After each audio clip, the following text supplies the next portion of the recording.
I've seen a lot of change, been through a lot of pain. Some things are not the same. Hi loves! For today's video, magluluto tayo ng sayote with egg. Ayan, magbabalat na tayo ng sayote. Ayan pa nga, struggle siya guys. Charit. Mahirap talaga yung magbalat niya kasi malalaki rin siya oh. 4 na piraso, 70 pesos. Tipid na yun guys. Tapos 3 egg guys sa halagang 22 pesos. So, bawang sibuyas, tapos pampalasa, alam mo na. Yun lang yun guys. Tipid ulam, tips lang. Charit. Sarap na rin yun guys. Healthy pa kasi gulay. Kasama na yung mga alaga namin dyan. Aso at pusa, diba? Isahan. Hirap ng panahon ngayon. Bawal mag-inarte. So, ayan guys. Concentrate muna tayo sa pagbabalat ng sayote at struggle tayo dyan. Sana all. Magaling. Charot. Ayan. Balat-balat lang. A few moments later.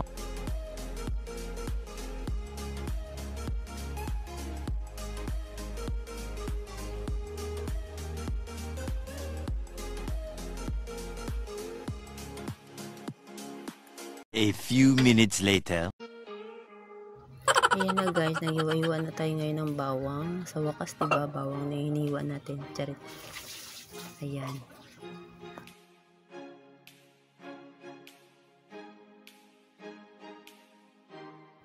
Tapos ayan na po, hiwain na po natin yung sayote.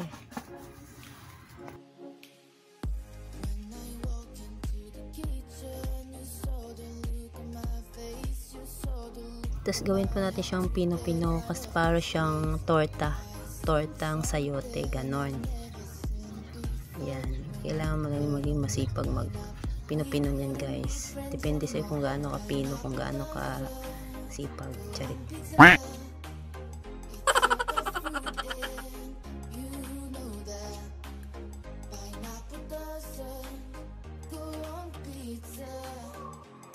Dahan-dahan lang po sa paghiwa at baka iba yung mahiwa, yung kamay natin, di ba?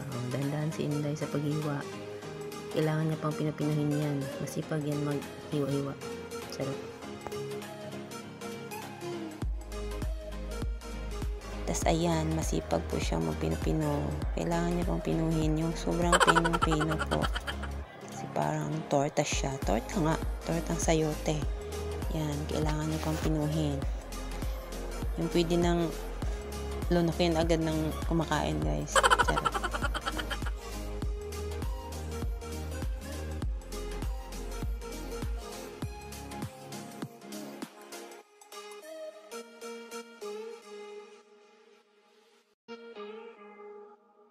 Ayan guys, babatilin na natin yung egg. 3 egg lang yan guys. Ayan. Tapos lagyan natin magic sarap para mas malasa. Tapos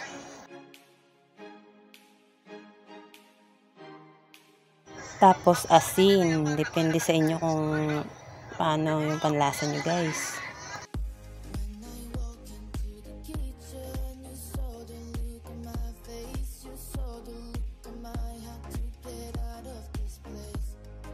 Tapos ayun guys, naglagay na ako ng mantika. Mag-umpisa na tayong maggisa. Ayan, bawang lang guys kasi mahal yung sibuyas. Practical guys. Hirap ng panahon. Ayan. Laluin ng maigi, tapos antayin maging golden brown, tapos isunod na natin yung sayote. Madami kasi yan guys, kailangan mo na siyang palambutin. Ayan, madami yan, malaking bowl yan, hindi lang siguro halata sa video. Ayan, di ba nahirapan ba akong diretsong lagay. Ayan, haluin maigi, tapos takpan. Ayan na guys, buksan na nga natin. Ayan, di ba ang bilis? Ayan, kumukulo-kulo na siya guys. Tapos ayan, nilagay na natin yung egg kasi malambot na siya guys. Kanina ko pa yan pinakulo ng maigi.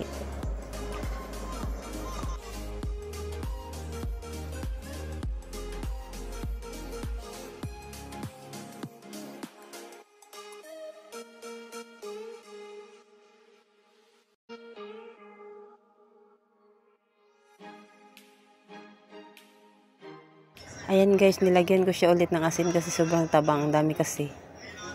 Ayan, laro-laro muna tayo kay Darky. Update kay Darky. May balahibo na siya. Hindi pa siya kompleto. May panot-panot pa. Pero, ay nako, sobrang kalbo yan nung nakaraan. Na may ano pa siya, skin disease. Ngayon, okay na siya guys. Patubo na lahat ng balahibo. Panot lang yung ibang party kasi nga, shinave siya. Ayan ako, ang kulit. Ang harot-harot niya. Oh, sobrang nangangat-ngagat. Playful talaga siya guys kasi baby pa siya. Ayan o, sige ang kagat sa aking kamay. Ayan, habang pinapakulo ko, inaantay natin yung ating gulay na maluto. Ang ating, ayan, binuksan na natin ulit. Ayan na siya guys, so. Luto na yun guys. Pwede na ihain, pwede natin kumain guys. Ayan, super yummy na yun guys. Ayan na siya guys. Tortang sayote. Mura lang siya guys, tipid ang ulam. Ayan, magsasaing pala muna tayo guys. Ayan, flenex lang namin yung bigas namin, charot. Hindi, bubuksan natin siya guys kasi hindi pa siya nabuksan. Wala na naman yung ano, lagayan natin ng bigasan. Yan, binuksan ko na guys. Ako lang din yung magsasalin doon sa balde. Ganun ako kalakas guys, charot. Ayan, kukupandan baka naman. Ayan guys, dandahan sa pagbuhos at baka magpulo tayo sa sahig ng bigas. Mahirap nga. Ayan, hindi naman siya kasya dyan guys. Maliit lang yung balde. At least, mabilis lang siyang kuhanin dyan pag magsasaing. Ayan, magsasaing na tayo guys. At antayin lang natin maluto yung sinaing para tayo ang kakain na guys. Bye guys!